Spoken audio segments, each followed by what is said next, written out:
भारत का एक अतीत तो है जो बहुत पुराना है, वेदों के समय का है, वेदकालीन है, और वो 10वीं शताब्दी तक चलता है। वेदों के समय से लेकर 10वीं शताब्दी तक का। परम पूजनीय स्वामी जी ने उसके बारे में आपसे जरूर बात की होगी।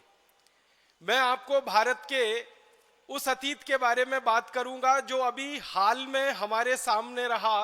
150-200 साल पहले तक, 18वीं शताब्दी तक, 17वीं शताब्दी तक एक अंग्रेज की जानकारी मैं आपको दूं। उसका नाम है थॉमस बेव मैकॉले, टीबी मैकॉले जिसको हम कहते हैं।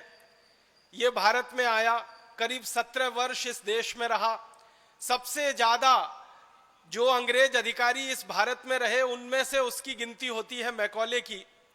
और जब वो भारत में रहा तो भारत का काफी उसने प्रवास किया, और अपने 17 साल के भारत के प्रवास के बाद वो इंग्लैंड गया, और इंग्लैंड की पार्लियामेंट में, हाउस ऑफ कॉमन्स में उसने एक लंबा भाषण दिया।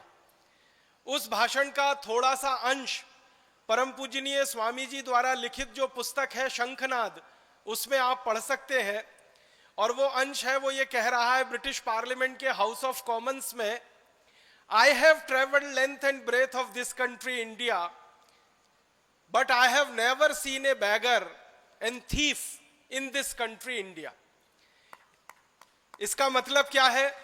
वो ये कह रहा है कि मैं संपूर्ण भारत में प्रवास कर चुका हूं, उत्तर से दक्षिण, पूरब से पश्चिम में मैं जा चुका हूं, लेकिन मैंने कभी भी अपनी आंखों से भारत में एक भी व्यक्ति ऐसा नहीं देखा जो चोर हो, एक भी व्यक्ति ऐसा नहीं देखा जो बेरोजगार हो, एक भी व्यक्ति मैंने ऐसा नहीं देखा जो गरीब हो।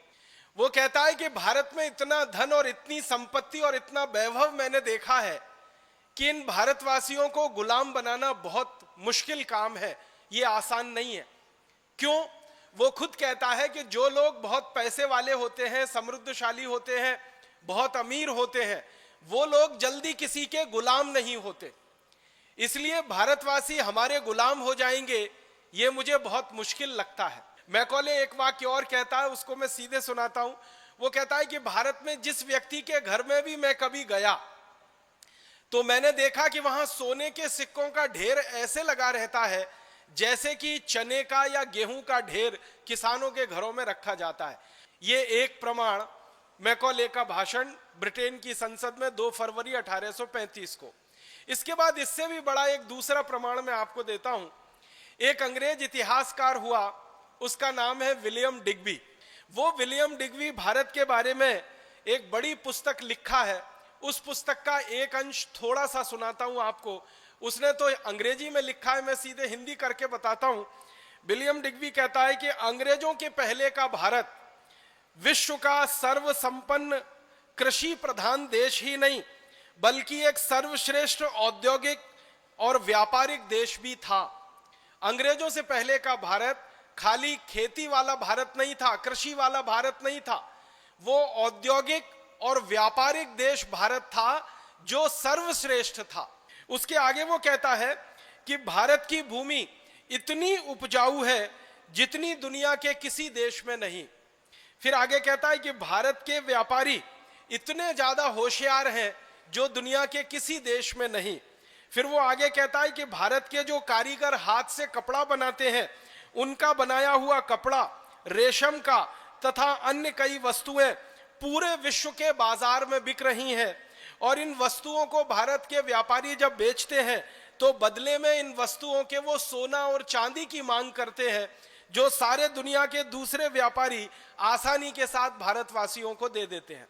फिर वो इसी में आगे कहता है कि भारत देश में इन वस्तुओं की उत्पादन के बाद की जो बिक्री की प्रक्रिया है वो दुनिया के दूसरे बाजारों पर निर्भर है, और ये वस्तुएं जब दूसरे देशों के बाजारों में बिकती हैं तो भारत में सोना और चांदी ऐसे प्रवाहित होता है जैसे नदियों में पानी प्रवाहित होता है। इसका मतलब बहुत साफ है कि आज से 300 साल पहले का भारत निर्यात प्रधान देश था। एक भी वस्तु हम विदेशों से नहीं खरीदते थे, और वस्तुओं को बेचकर हम सोना चांदी सारी दुनिया से लेकर आते थे। विलियम डिग्बी जैसा एक बड़ा इतिहासकार हुआ, वो फ्रांस का हुआ, उसका नाम है फ्रांसवा पिराड। फ्रांसवा पिराड ने 1711 में भारत के बारे में एक बहुत बड़ा ग्रंथ लिखा है और उसमें उसने सैकड़ों प्रमाण दिए हैं। उस ग्रंथ में से एक छोटा सा प्रमाण मैं आपको प्रस्तुत करना चाहता हूं। फ्रांसवा पिराड अपनी पुस्तक में कहता है कि भारत देश में मेरी जानकारी में 36 तरह के ऐसे उद्योग चलते हैं जिनमें उत्पादित होने वाली हर वस्तु विदेशों में निर्यात होती है। फिर वो आगे लिखता है कि भारत के सभी शिल्प और उद्योग उत्पादन में सबसे उत्कृष्ट, कलापूर्ण और कीमत में सबसे सस्ते हैं। फिर उसके बाद एक स्कॉटिश है जिसका नाम है मार्टिन।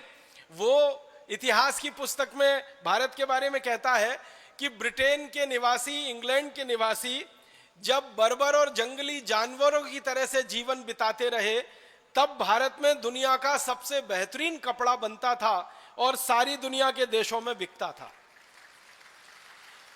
और ये मार्टिन नाम का जो स्कॉटिश हिस्टोरियन है, ये कहता है कि मुझे ये स्वीकार करने में कोई शर्म नहीं है कि भारतवासियों ने सारी दुनिया को कपड़ा बनाना और कपड़ा पहनना सिखाया है। सारे इतिहासकार जो भारत के बारे में शोध करते हैं वो ये कहते हैं कि भारत के उद्योगों का और भारत की कृषि व्यवस्था का, भारत के व्यापार का सारी दुनिया में कोई मुकाबला नहीं है। अब इसके आगे एक छोटी सी जानकारी मैं देना चाहता हूं। अंग्रेजों की संसद में भारत के बारे में बार बार समय समय पर बहस होती रही है। तो सन 1813 में भारत के बारे में एक बहस हो रही है। तो भारत की आर्थिक स्थिति के बारे में कहा जा रहा है कि सारी दुनिया में जो कुल उत्पादन होता है उसका 43% उत्पादन अकेले भारत में होता है।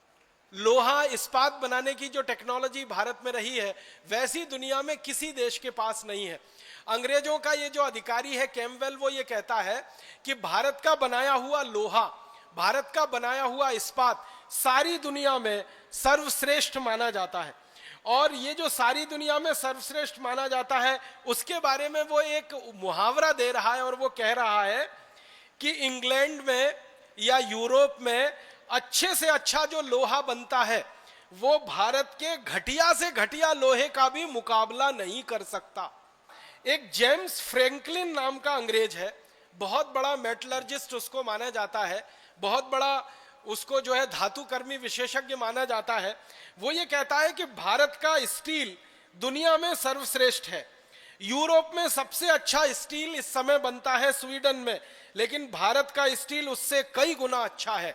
भारत के कारीगर स्टील को बनाने के लिए जो भट्टियां तैयार करते हैं, जिनको हम अंग्रेजी में ब्लास्ट फर्नेस कहते हैं, वह दुनिया में कोई नहीं बना पाता।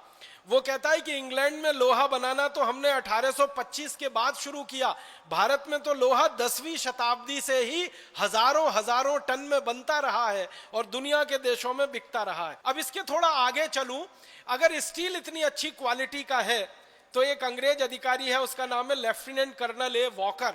उसने भारत के शिपिंग इंडस्ट्री पर सबसे ज्यादा रिसर्च किया है। वो ये कहता है कि भारत का जो अद्भुत लोहा है, स्टील है, ये जहाज बनाने के काम में बहुत ज्यादा आता है। और वो कहता है कि दुनिया में जहाज बनाने की सबसे पहली कला और सबसे पहली तकनीकी भारत में ही विकसित हुई है और दुनिया के देशों ने पानी के जहाज बनाना भारत से सीखा है और किसी देश के पास पानी का जहाज बनाने की तकनीकी उपलब्धि नहीं रही है। तो भारत टेक्नोलॉजी में बहुत ऊंचा है और इसी तरह से विज्ञान में भी बहुत ऊंचा है।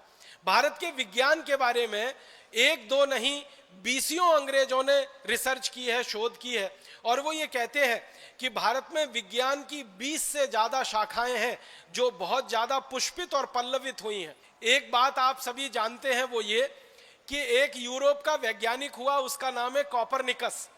कॉपरनिकस के बारे में सारी दुनिया ये कहती है कि उसने पहली बार बताया कि सूर्य का पृथ्वी के साथ क्या संबंध है। पहली बार सारी दुनिया को पृथ्वी और सूर्य के अंतर संबंधों के बारे में बताने वाला यूरोप का वैज्ञानिक कॉपरनिकस माना जाता है।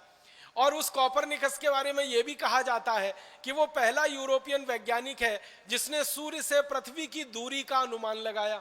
फिर वो पहला वैज्ञानिक है जिसने सूर्य के दूसरे उपग्रहों के बारे में जानकारी सारी दुनिया को दी।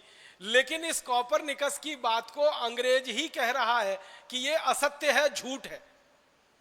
वो ये कह रहा है वॉकर कि अंग्रेजों के हजारों साल पहले, यूरोपियन लोगों के हजारों साल पहले भारत में ऐसे विशेषज्ञ वैज्ञानिक हुए हैं जिन्होंने पृथ्वी से सूर्य की दूरी का ठीक ठीक पता लगाया है और भारत के शास्त्रों में उसको दर्ज कराया।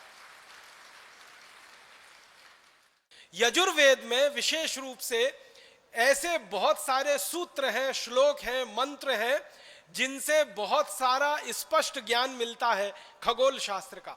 आपको सुन के हैरानी होगी कि कोपरनिकस का जिस दिन जन्म हुआ था यूरोप में, उससे ठीक लगभग 1000 साल पहले एक भारतीय वैज्ञानिक ने पृथ्वी से और सूर्य की दूरी कितनी है बिल्कुल ठीक ठीक नाप उन्होंने बता दिया था। और हमारे वो वैज्ञानिक का नाम था आर्यभट्ट। आर्यभट्ट की जो दूरी है, आप हैरान हो जाएंगे, कोपरनिकस ने जितनी दूरी नापी है मील में, वो सारी की सारी दूरी आर्यभट्ट ने कोपरनिकस के जन्म के 1000 साल पहले नाप ली थी। और जितनी दूरी श्री आर्यभट्ट जी ने कह दी है, उस दूरी में 1 इंच इधर और उधर यूरोप का वैज्ञानिक कर नहीं पाया। वही दूरी आज यूरोप में मानी जाती है, अमेरिका में मानी जाती है, प्रमाणित है। तो आप अंदाजा लगाएं कि जब इस देश में ऐसे वैज्ञानिक रहे हैं जिन्होंने धरती से सूर्य की दूरी नाप ली हो, और वो भी यूरोप से 1000 साल पहले, तो आप अंदाजा लगा सकते हैं कि विज्ञान कितना विकसित रहा होगा इस देश में। इसका माने भारत के वैज्ञानिकों की नक्षत्रों के बारे में, खगोल विद्या के बारे में बहुत गहरी गहरी रिसर्च है, शोध है, ये इसी के आधार पर हो सकता है। तो इस तरह का भारत है। और एक दो जानकारी दूं शिक्षा के बारे में कि भारत का अतीत अगर हमें अच्छे से समझना है तो भारत की शिक्षा को समझना पड़ेगा, क्योंकि साइंस और टेक्नोलॉजी जो भी विकसित होती है उसका आधार शिक्षा व्यवस्था होती है। सबसे पहला एक प्रमाण मैं प्रस्तुत करना चाहता हूं। एक जर्मन दार्शनिक हुआ, उसका नाम है मैक्स मूलर। ये मैक्स मूलर ने भारत की शिक्षा व्यवस्था पर सबसे ज्यादा शोध कार्य किया है। और वो ये कहता है कि मैं भारत की शिक्षा व्यवस्था से इतना प्रभावित हूं, शायद ही दुनिया के किसी देश में इतनी सुंदर शिक्षा व्यवस्था होगी जो भारत में है। और भारत के बंगाल राज्य के बारे में मैक्स मूलर एक आंकड़ा दे रहा है कि मेरी जानकारी में 80,000 से अधिक गुरुकुल पूरे बंगाल में सफलता के साथ पिछले हजारों साल से चल रहे हैं। 80,000 गुरुकुल, ये मैक्स मूलर ने गिनती करवाई है। और सिर्फ एक राज्य के बारे में, एक राज्य है बंगाल। इसी तरह से एक अंग्रेज विद्वान है, शिक्षा शास्त्री है, उसका नाम है लुडलो। और लुडलो आता है भारत में और करीब 16-17 साल रहता है इस देश में, और 16-17 साल रहकर भारत में घूमा है। घूमने के बाद शिक्षा व्यवस्था पर उसने सर्वेक्षण किया है। वो क्या कह रहा है? वो कह रहा है कि भारत में एक भी गांव ऐसा नहीं है जहां कम से कम एक गुरुकुल नहीं है।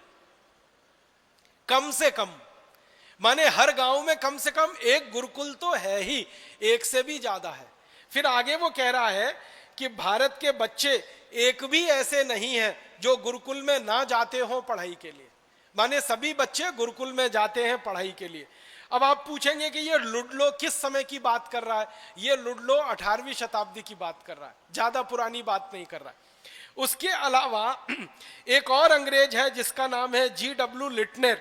वो ये कहता है कि मैंने भारत के उत्तर वाले इलाके का पूरा सर्वेक्षण किया है शिक्षा का, और मेरे सर्वेक्षण की रिपोर्ट बताती है कि भारत में 200 लोगों पर एक गुरुकुल चलता है। भारत में 200 लोगों पर एक गुरुकुल चलता है। पूरे उत्तर भारत की रिपोर्ट में वो ये निष्कर्ष दे रहा है। अब मैं एक आखिरी बात कहना चाहता हूं आपसे, वो ये कि भारत ने कृषि उत्पादन में सर्वोच्चता हासिल की, भारत ने औद्योगिक उत्पादन में सर्वोच्चता हासिल की, भारत ने व्यापार में सर्वोच्चता हासिल की। ये सबका आधार था भारत की शिक्षा व्यवस्था। अगर शिक्षा व्यवस्था अच्छी नहीं होती तो शायद भारत ये कोई भी काम अच्छा नहीं कर पाता। किसी भी देश का तरक्की का पैमाना हम जब नापते हैं ना कि इस देश का कितना विकास है, तो दो ही चीजों से वो पैमाना नापा जाता है और बनता है। पहला होता है स्वास्थ्य और दूसरा होता है चिकित्सा। भारत का स्वास्थ्य दुनिया में सबसे अद्भुत रहा है, क्योंकि इस देश में चिकित्सा विज्ञान दुनिया में सबसे ज्यादा उन्नत स्थिति में रहा है। चिकित्सा विज्ञान में हजारों हजारों किस्म की आयुर्वेद की जड़ी बूटियां और सर्जरी की सारी विद्या पूरी दुनिया को यहीं से गई है। तो भारत चिकित्सा में बहुत ऊंचा, भारत तकनीकी में बहुत ऊंचा, भारत विज्ञान में बहुत ऊंचा, भारत उद्योग में बहुत ऊंचा, और इन सब के बाद भारत व्यापार में बहुत ऊंचा, और ये सबका आधार भारत शिक्षा व्यवस्था में सबसे ऊंचा। ऐसा अद्भुत देश हमारा भारत रहा है जो अंग्रेजों के आने के पहले तक था। तो फिर आप बोलेंगे इतनी गिरावट भारत में कैसे आई? ये सारी गिरावट भारत में आई अंग्रेजों की नीतियों के कारण और अंग्रेजों के कानूनों के कारण। अंग्रेजों ने देखा कि भारत की सारी व्यवस्थाएं इतनी अद्भुत हैं, तो इन सारी व्यवस्थाओं को खत्म करना है, तोड़ना है, क्योंकि गुलाम बनाना है भारत को। मैकॉले कहता है कि भारत को गुलाम बनाना है तो भारत की संस्कृति, सभ्यता, शिक्षा, इन सबका नाश करना पड़ेगा। तो उनका नाश करने के लिए उन्होंने कानून बनाए। सबसे पहले एक कानून बनाया, इंडियन एजुकेशन एक्ट, और उस कानून के आधार पर भारत के गुरुकुल बंद किए गए और धीरे धीरे भारत की शिक्षा व्यवस्था का नाश हो गया। फिर अंग्रेजों ने एक दूसरा कानून बनाया कि भारत की वस्तुओं पर ज्यादा से ज्यादा कर लगाओ और अंग्रेजी वस्तुओं को भारत में टैक्स फ्री कराओ। उसके बाद भारत के कारखाने बंद हो गए, फिर भारत का निर्यात खत्म हो गया। फिर भारत की कृषि व्यवस्था के लिए अंग्रेजों ने कानून बनाया कि किसानों के ऊपर 90% लगान लगाओ और किसानों की जमीनें छीनने के लिए लैंड एक्विजिशन एक्ट बनाओ। उसके बाद हिंदुस्तान के किसान बर्बाद हो गए। फिर किसानों के काम आने वाली गाय और बैल, इनका कत्ल कराओ, और सबसे पहला कत्ल खाना अंग्रेजों ने शुरू किया कलकत्ता में, जो आज भी चल रहा है। अंग्रेज उसमें 350 गाय रोज काटते थे, अब उस कत्ल खाने में 14,000 गाय रोज कट रही है। तो ये सारी की सारी दुर्व्यवस्था जो हमारे यहाँ पैदा हुई, वो अंग्रेजों की गलत नीतियों के कारण और अंग्रेजों के गलत शासन व्यवस्था के कानूनों के कारण हुई। अगर अंग्रेजी शासन नहीं होता और अंग्रेजी कानून इस देश में लादे नहीं जाते, तो आज मैं इस बात को बहुत विश्वास से कह सकता हूं कि आज भी भारत दुनिया का सर्वोच्च शिखर पर बैठा हुआ देश होता, चिकित्सा में, शिक्षा में, उद्योग में, व्यापार में, तकनीकी में, विज्ञान में। अगर अंग्रेज नहीं आते, ईस्ट इंडिया कंपनी नहीं आती, अगर अंग्रेजी कानून इस देश पर नहीं लादे जाते और अंग्रेजी नीतियां इस देश में नहीं चलाई जाती, तो अभी भी भारत अद्भुत होता, सारी दुनिया की महाशक्ति होता, परम वैभवशाली देश होता। लेकिन दुर्भाग्य के अंग्रेज आए और उन्होंने ये सब किया।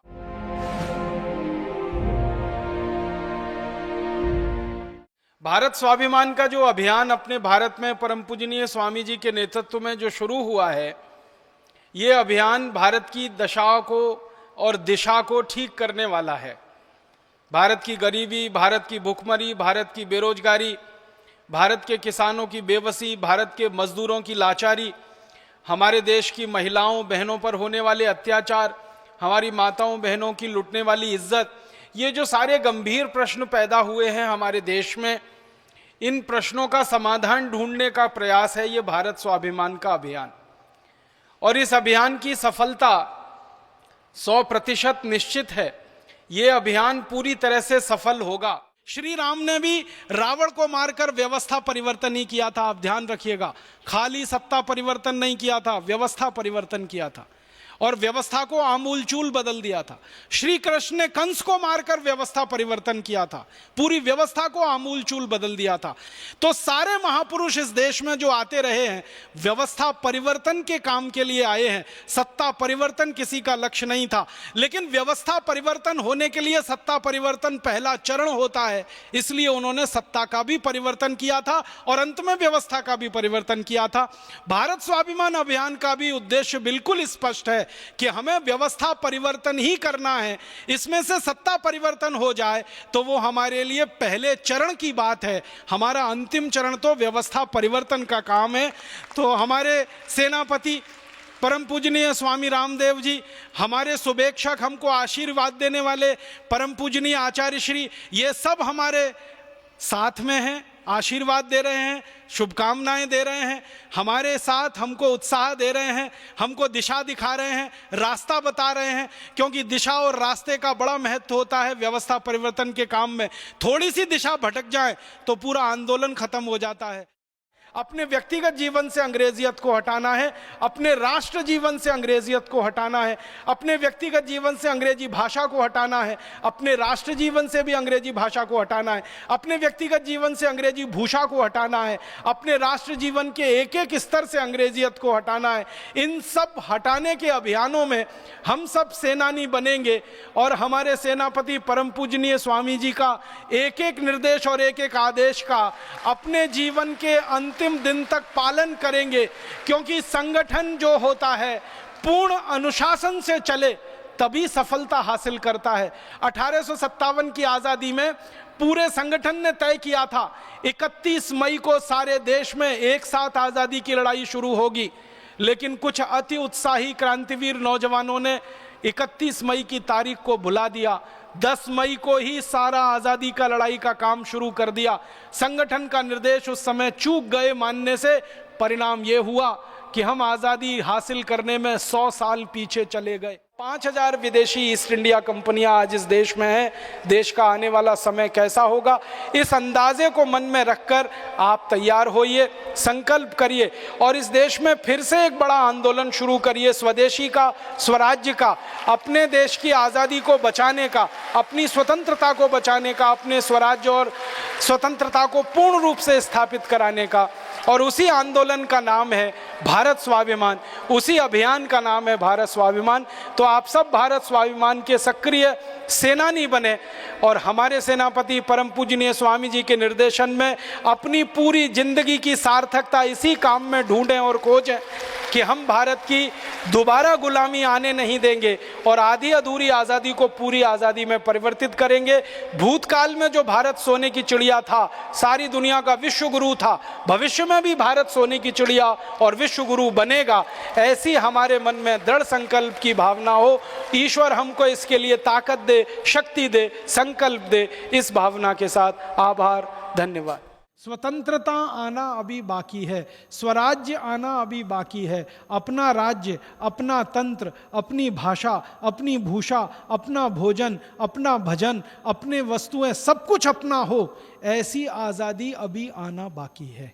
और उस आज़ादी के लिए भारत स्वाभिमान का गठन हुआ है और हम सबको उसी उद्देश्य के लिए लगना है। एक संकल्प हम सब अपने मन में करके यहाँ से उठें कि जो आज़ादी आई है वो अधूरी है, पूरी नहीं है। जो स्वतंत्रता आई है उसमें अपना तंत्र नहीं बन पाया है। जो स्वराज्य हमें मिला है इसमें अपना राज्य स्थापित अभी तक नहीं हो पाया है। जो भाषा हमें मिली है ये अपनी नहीं है। जो भूषा मिली है वो अपनी नहीं है। जो भोजन मिला है हमें अंग्रेजियत का वो अपना नहीं है। तो भाषा, भूषा, भोजन, भजन, भेषज सब अपना हो, तंत्र अपना हो, राज्य अपना हो। ऐसी एक आदर्श व्यवस्था स्थापित करने के लिए भारत स्वाभिमान का गठन हुआ है। हम सब इसके सिपाही हैं, स्वामी जी इसके सेनापति हैं। उनका निर्देश और आदेश मिलेगा और इसी भारत स्वाभिमान में हम लगेंगे। ऐसा बोलकर आप सभी को आभार, धन्यवाद, प्रणाम।